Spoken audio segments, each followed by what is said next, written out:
Brethren,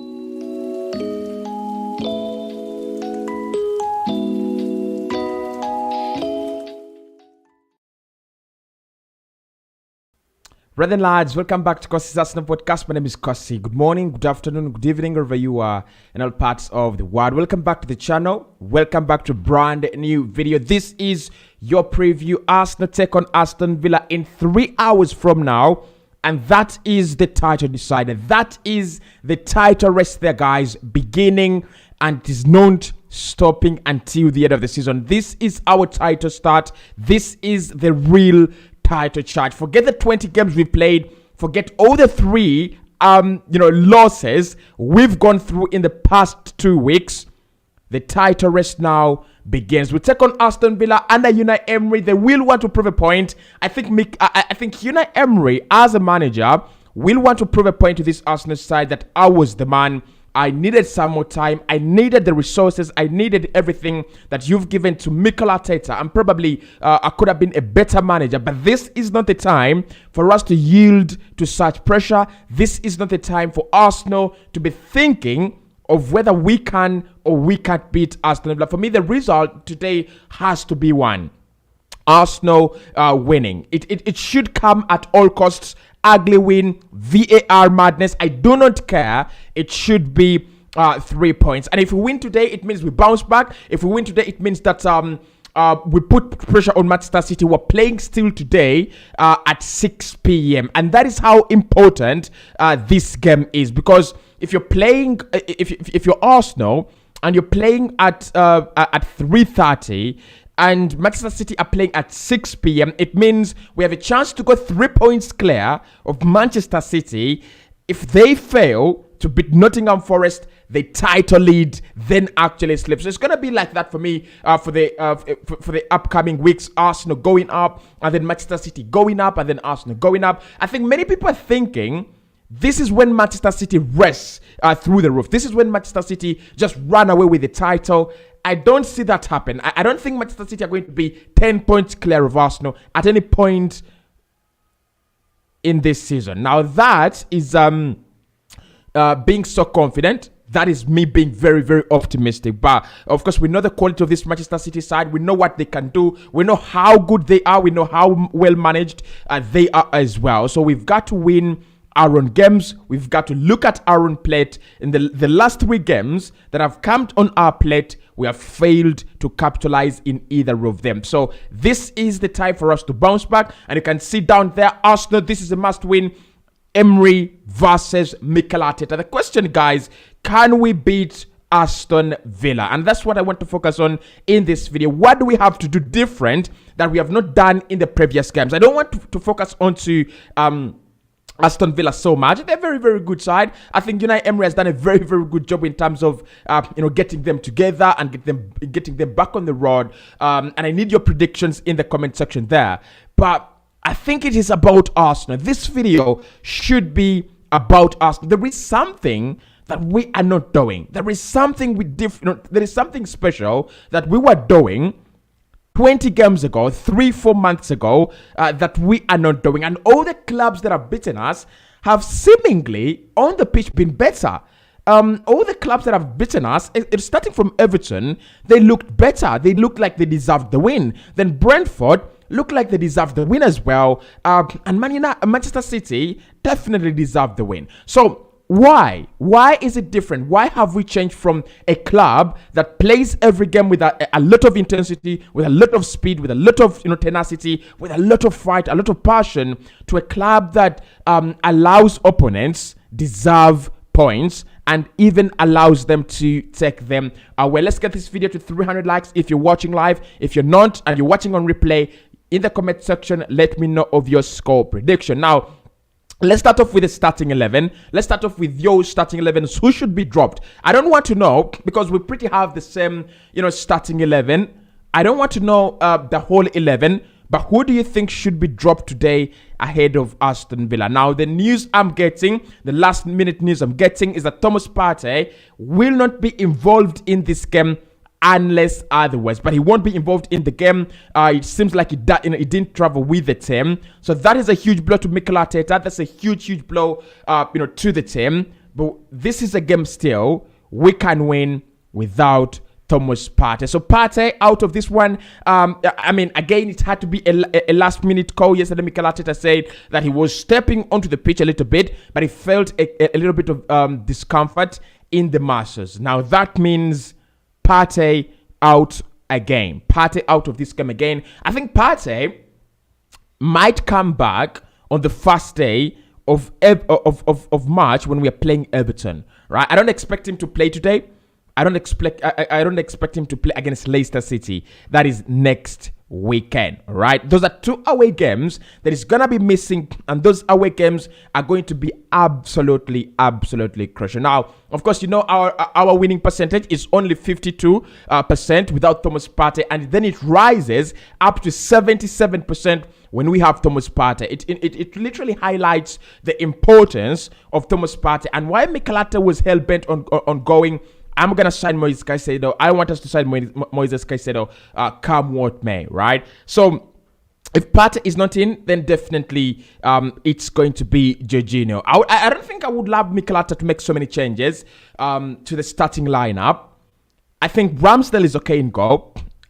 He's been all right. He's been all right this season. I would keep him in there, although at times I really get disappointed with his performances, especially against the Brentford goal. I'm still really fuming at that.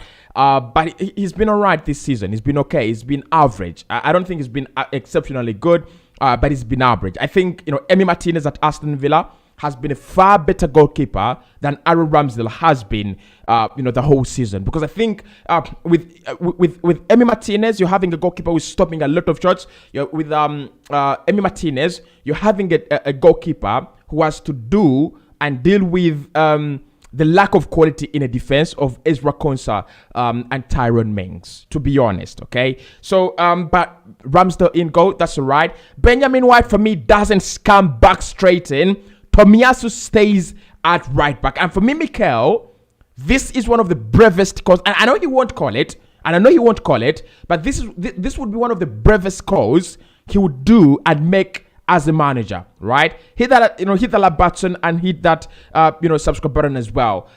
But Tomiyasu deserves to start in this game. This is a very similar game to Manchester City. Unai Emery is going to deploy Emi Buendia and Leon Bailey to stretch the pitch. They run. They are very good quality in 1v1 situations, and they are very quick. Benjamin White, we have already seen his struggles with pace. Marcus Rashford absolutely obliterated him. You have the likes of Son, Dejan Kulusevski. All those players got the better of him. So for me, whether he did well or poorly against Jack Grealish, that was a heavy game. That was a big game, and I'm not judging Tomiyasu, for that game. He deserves to start. Not because Ben has been bad. Ben has been very good for Arsenal this campaign, but he doesn't do well with pace. He really struggles against pace. Tomiyasu is the most solid centre back. Tomiyasu is the most solid right back. And if we decided to play him in a back three, I think it would be the better of the three centre backs, or actually 4 right-footed centre backs that we have in the side. So in my opinion, Tomiyasu at right back. It's non-negotiable for me. It's non-negotiable. Tomiyasu at right back. Left back, Alexander Zinchenko, no problem. Saliba and Gabriel Magalhaes should retain their defensive partnership. Now, I've had a few people, a few fans who have gone, Saliba and Gabriel should be separated. Their defensive partnership should be torn apart. And I'm asking myself, are these people in their right frame of mind? In the last 4 games that we have actually not won, we've conceded 1 goal in each of the last 3. And the only game we have conceded 3 goals is against Manchester City.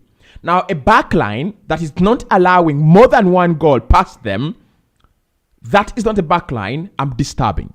That is not a backline I'm losing trust in. That is not a backline I'm throwing away. But Gabriel has to step up against Manchester City. That was bad. Those absolutely, the performances were absolutely awful. And no one talks about William Saliba, but William Saliba after the World Cup, he's been absolutely atrocious as well.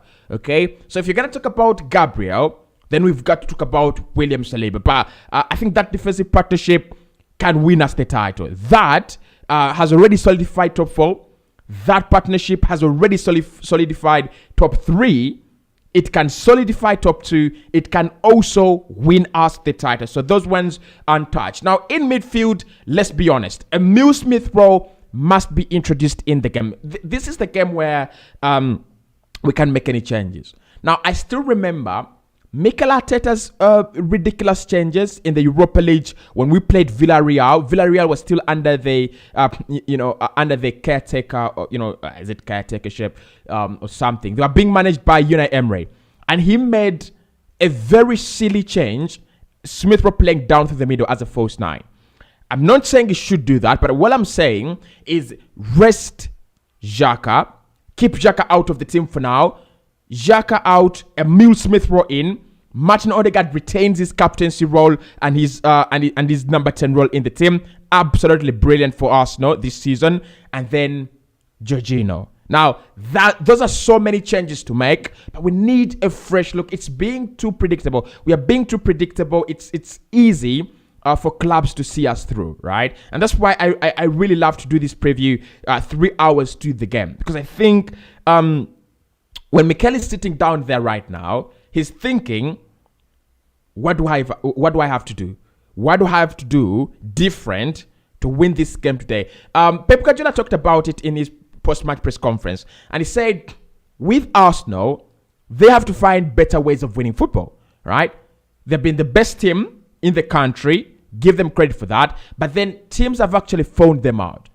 It's now too predictable. We are easy to see what we are going to do, okay? So Pep says we should change. Mikel says he's expecting some changes, and those changes, for me, it is definitely Emile Smith-Rowe, okay? So for me, Smith-Rowe starts in this game.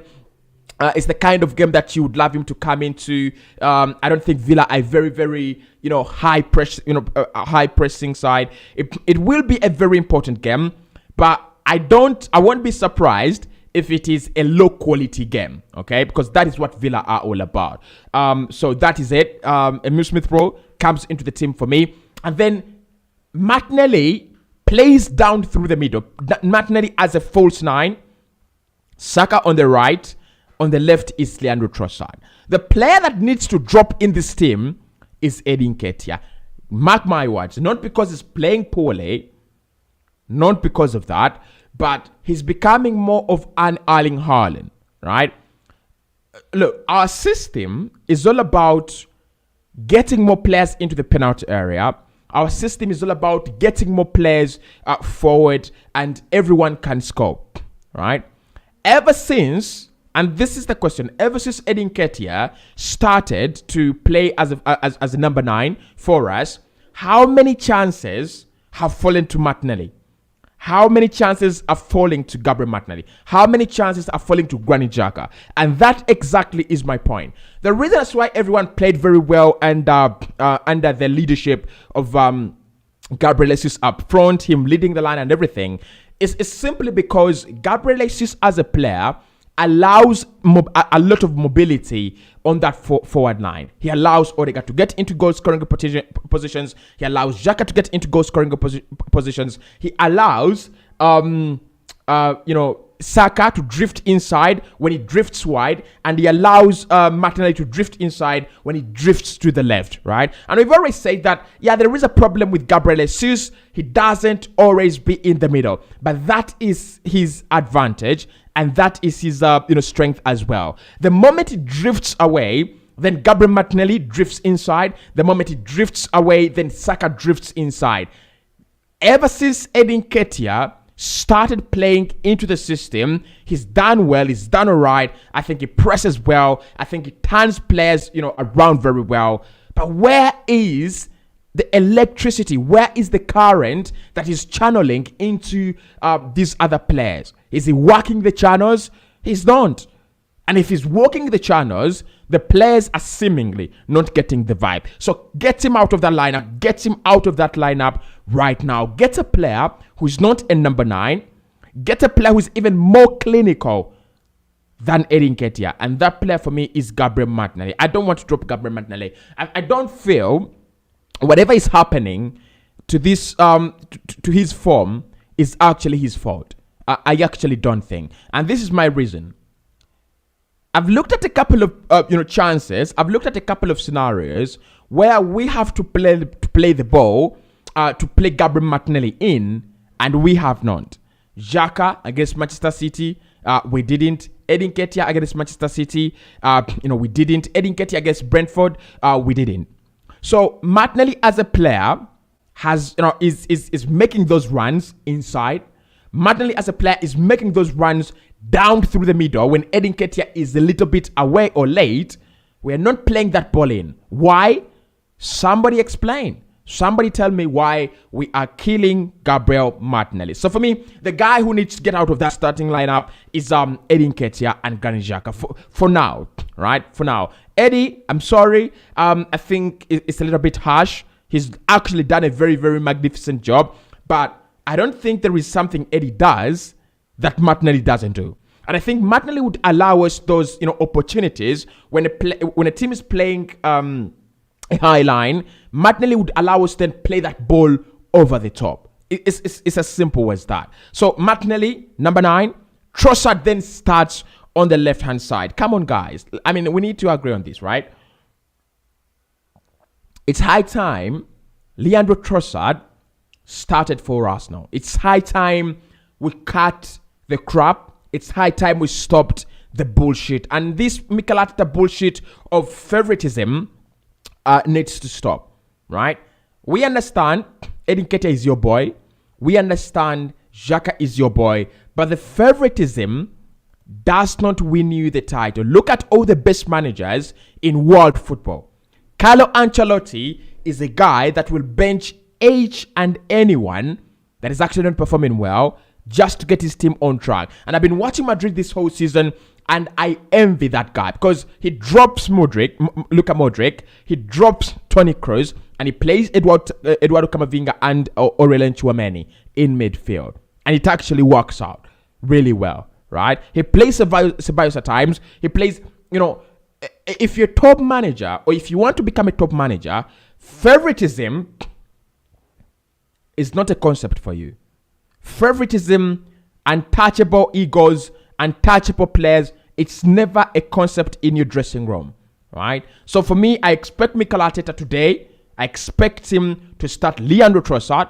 I expect him to start Martinelli down through the middle. I expect him to start Saka on the right-hand side. He's been our best player this season, okay? So that is my starting 11, but I need to see your thoughts, whether you think we should make as many changes, because this is also two-way.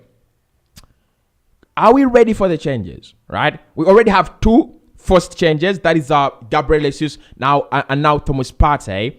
Is this team ready for the changes? Are we just naive? Has the pressure got to us? Or make a few changes, you start winning games again, and everything is going to be purple, blue, red, green, and all colors, all flowers, right? Let me know in the comment section. So how important then, guys, is this game to both clubs? I think that is where the point of this video is.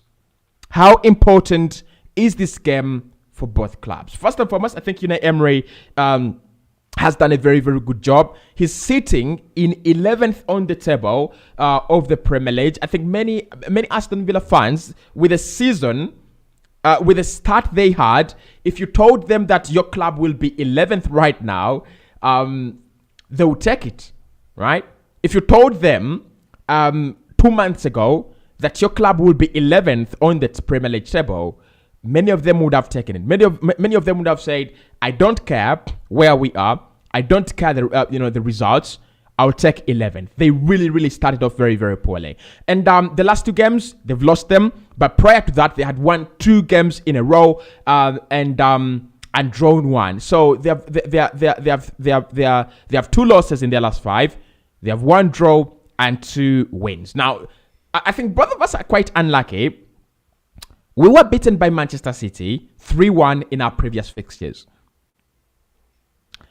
The difference for me is that in that game, Aston Villa didn't show any real quality.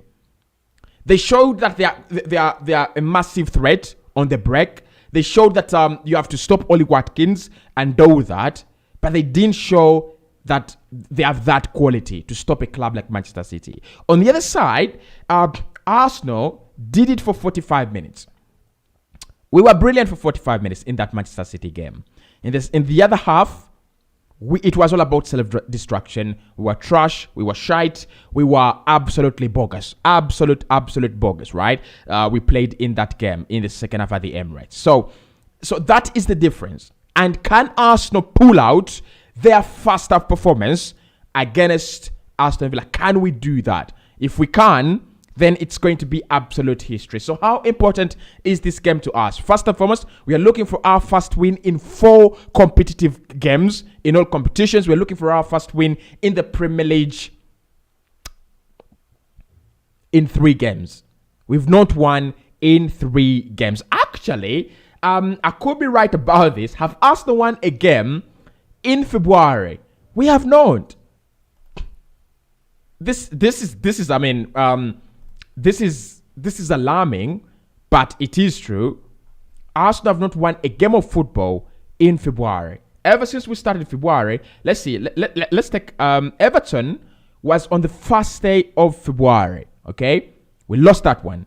1-1 against Brentford and 3-1 loss against Manchester City. We've not won a game of football in this month. Mark my words, February and March are the title-winning months. That and I told you this when I was doing my video of Arsenal are already champions. I said these are the 2 months, and I said that after looking at our fixtures, looking at Brentford, looking at Everton, and I said we walk away with 3 points.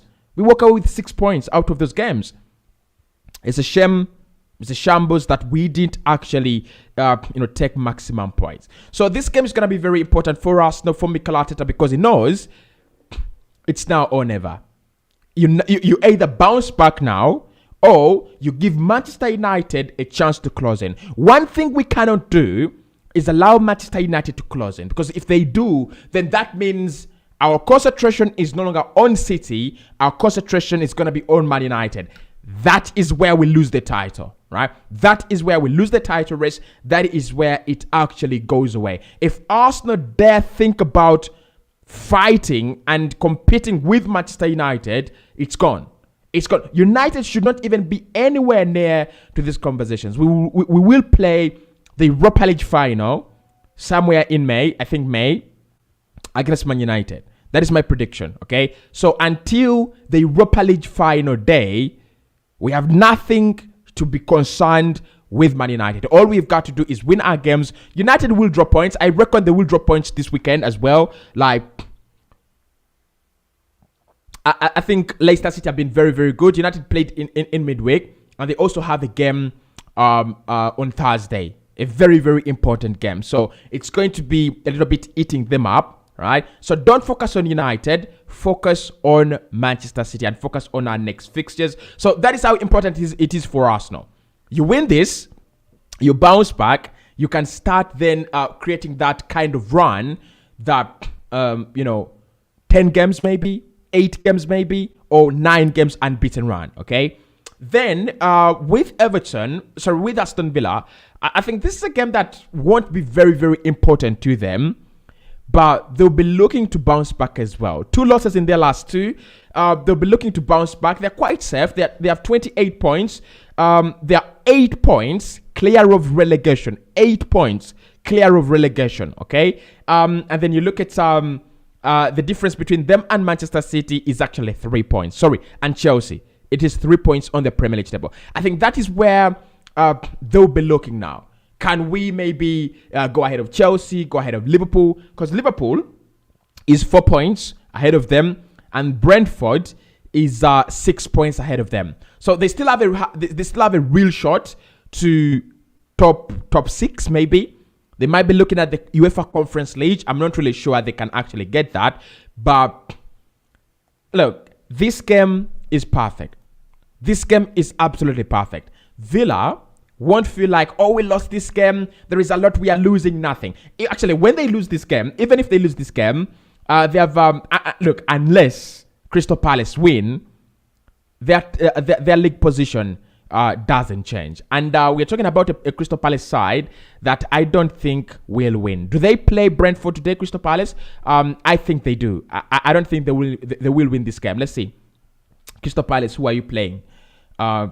Palace, they are playing Brentford and they are away. So, Villa, this is not a game for you. Aston Villa, please get out of our way. This is not a game for you to win.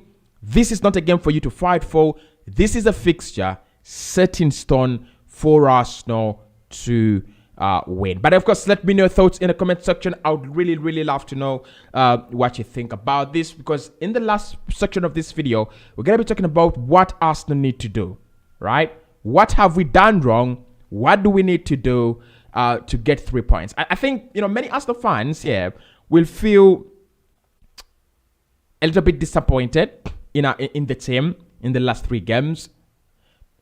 And when I started this video, I said there is something we are not doing, right? That is what I want us to talk about. What are Arsenal not doing? But before we get there, let's hit the like button. And what have you seen? Let me know in the comment section.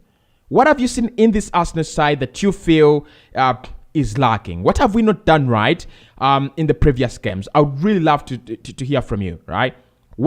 Just one thing in the comment section, one thing that you think Arsenal should do better as we go into the Aston Villa game, okay? Everest says Arsenal must win, and then Daily Motivation says for the title race sake, this has to be a must win. Thank you so much, Kosi. Thank you so much. John says Arsenal should play Trossard, Martinelli and Saka today up front. Jem says, Kosi, when are we going to see the defender we signed recently? I don't think Jakub Kiwior is a player to play soon. Unless it's the Europa League, unless it is because we don't have any other competitions. Jakub Kiwior is a player for next season. I'm worried, right? Is a Kalinka player. Is an FA Cup player. Is going to be a player playing for Arsenal in the UEFA Champions League group stages. So it's just a backup, just like you see Fabio Vieira, just like you see Marquinhos, who's now out on loan. Those are just backup players, right? He doesn't have to start, week in, week out. I don't think look, are you guys really tired of Gabriel Magalhaes? If you are, that's a little bit unfair. Yeah, that's a little bit unfair. Cab says Trossard to start. Brian says hi, Kosi. We need our heads up, this evening. Absolutely. I wouldn't agree more. We need our heads up. That's true. I want to see some more of your comments as we go into what I think Arsenal have to do differently. Bright says Magalhaes should rest for sure. Jakub should come in and Trossard to start ahead of Gabriel Martinelli. Okay. Fish says we shall see Trossard start. If he starts, I hope he doesn't disappoint. Okay. Someone says Arsenal 1-0. I don't think it's going to be a low-scoring game, though. I don't think it's going to be a low-scoring game. Bomber says Kalulu, Abdu. I think is better to drop Partey. It's better to drop Partey and Gino. Then Zinchenko can play in the mid, and Tomiyasu can play, and White stays at the back. I don't think we need so many changes. I've said this. I don't think we need to disrupt the team. These boys have actually been absolutely fantastic for us. So I don't think we need so many changes. Your idea is great. Martinelli as a number 9, then Trossard at the wings, and then Eddie should be benched. That's a nice duo. Right? I'm happy you like it. I'm happy you like it. I think we need to win this and then send a message to the next opponents. I think that is what Arsenal need to do. I think that is what this game is all about. It's building confidence. It's sending messages. It is, building a run. I think in our next 10 games, we are unlucky that there is, in between there is the Europa League, okay? And then our focus, because we are, how many games away from the Europa League? Round of 16, quarterfinals, semi-finals, and the final. So we are 4 games away from winning the Europa League. And it's a real shot, to be honest. I know we've given up on so many competitions, but the Europa League is a real shot. There is Manchester United in there. There is Barcelona in there. But it's a real shot. It's a real shot, okay? We need to have, a go at it. So these are my 5 things Arsenal should do differently today to beat Aston Villa. Number 1 is the pressing. So we've already talked about Arsenal as a team that, highlights the real importance of pressing, as a team that really brings out why pressing is important, right? And to be honest, in the Premier League, I don't think there's so many other teams, there's so many better teams than Arsenal at pressing, winning the ball back, cornering opponents and doing all that good stuff. It has gone out of the window in the last 3 games.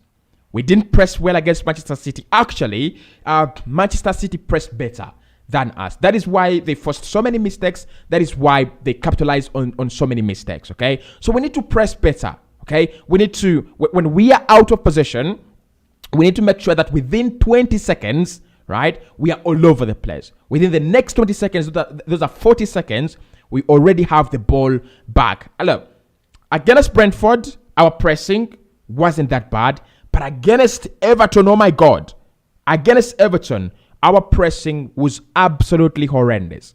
Absolutely horrendous. I looked at this Arsenal side against Brentford, and it was like, is this the Arsenal I know? Sorry, against Everton. Is this the Arsenal team I know? Is this the Arsenal that wins the ball back every single time we lose it? Is this the Arsenal that doesn't need a lot of time to initiate rest defense, right? So we need to we need to work on our pressing. We really do need to work on our pressing. And Mikel Arteta, I know he knows this. I think as a manager, he goes, my boys are not doing it very well, but in training, we try to work on it. So our pressing needs to be better because we need to be winning the ball back quickly and create those mini counterattacks that like Manchester City were doing and Brentford were doing against us. Right? So that is number 1. The quality of our pressing has gone down and we need to elevate it again. We need to start, showing opponents that we are the better side. We need to run more. We need to cover more ground. We need to, create those triangles and those diamonds inside the pitch as quickly as possible as we can. Number 2 is create more chances. Against Manchester City, we did create the chances, didn't we? We created. Nketiah, 3 chances. Martinelli, no chances. Saka, 2 chances. Xhaka, 1 chance. Tomiyasu, 1 chance. Odegaard, 1 chance. Those are around 6 chances, but Arsenal scored only 1. We buried only 1. Right? And I think that actually, highlights what I'm talking about here. Well, you need to create the chances. Because against Everton, I don't remember a single chance that went begging. Against Brentford, we created 1 chance. We scored that 1 chance. Game over. 1-1. So, we need to find the creativity in us. And that's why Xhaka, for all the respect I have for him, for all the love that I've shown him this season, needs to be out of that starting lineup. It needs to be on the bench. Xhaka needs to be out of the starting lineup. His creativity is gone. It's absolutely gone, right? And to be honest, I don't think this is harsh. Yeah, this is not harsh. Fabio Vieira is a far better player in that position. For Christ's sake, we are playing Ben White, right? a guy who doesn't even overlap at times, a guy that is there to make sure that our rest defense is doing well. So if you already have a nice and good rest defense, add the creativity to that team. For me, Fabio Vieira or Emile Smith-Rowe need to start.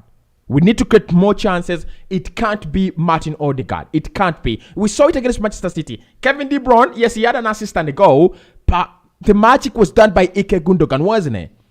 If you did watch that game, the magic, the damage was done by Ike Gundogan. And that's what I'm talking about.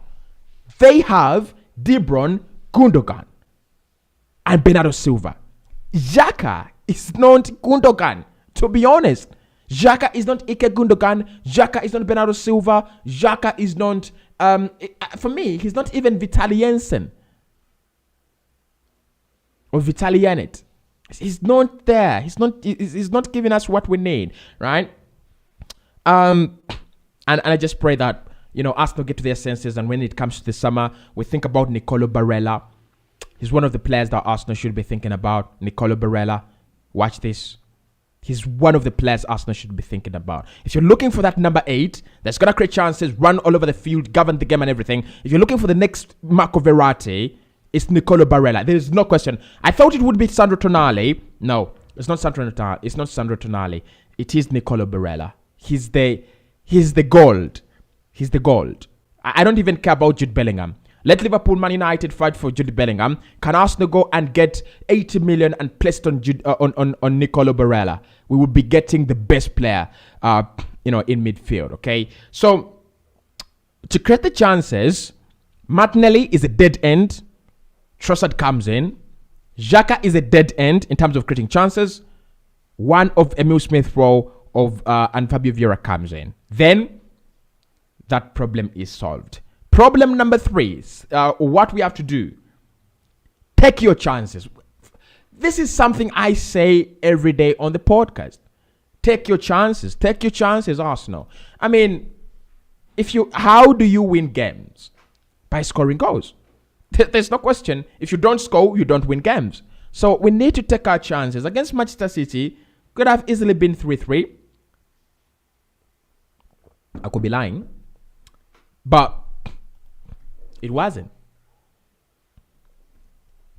It absolutely wasn't. It could have been, we could have won that game if we had scored earlier, because Edin Ketia had the chance to put the ball in the back of the net before they scored. Take your chances. I'm not saying much more on that. Simple as that. Take your chances. If we can't take our chances, we can't win games. We cannot. And the last thing I want us to do in this game is cut out the mistakes. Cut out the mistakes. For Christ's sake. We cannot be on mission self-destruction every single game now. We cannot be. Mistakes against Manchester City. Mistakes against Brentford. Mistakes against Everton. And when I say mistakes, I mean Odegaard marking Tarkowski.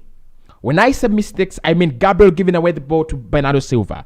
When I say mistakes, I mean Ramsdale trying to punch the ball while he's not even aware of where the ball is and he's trying to punch it. Stay on your fucking line. I mean every single category of mistakes must be cut out in this game. Villa have the quality to punish.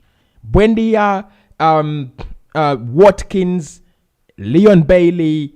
There's so many good players that have the quality to punish. If we don't capitalize, it's not looking good.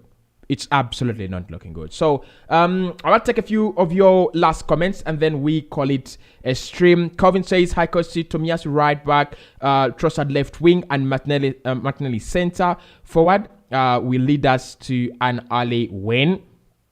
I think we just need to be unpredictable, and that actually makes us unpredictable, doesn't it? City's 2025 says we can also drop Nketiah and play Trossard. Yeah, actually, Trossard can play as a false 9 if you want that. But I just want Martinelli away from the left. I mean, it's becoming too predictable. Agüey says we play Tierney on the left and Zinchenko replaces Xhaka. No, No, absolutely not. Absolutely not. Now, I see where you're going with that. Absolutely not. I don't agree with that. I think, what you don't understand with Zinchenko is a midfield overload. Zinchenko allows us to create those numerical superiorities in midfield. His position in this Arsenal team must not be touched. Okay? So that's why Fabio Vieira should be introduced in midfield, and Zinchenko then retains his position and the way he plays. Okay. Patrick says Arteta should bench Nketiah and play Trossard. Dan says, actually, I yearn to see Trossard starting and Gabriel Martinelli on the number 9. Yeah, look, I wouldn't mind 2-3 changes. I don't want Mikel Arteta to change it so much, but 2-3 changes would be fine. In my opinion, 2-3 changes would be absolutely fine. So that's it for me, guys. This morning we've done it. Definitely, we've done the preview, and yeah, I'll see you soon. Hit the like button. We are at 57 likes. Let's get them to 100. I'll see you soon. Bye bye.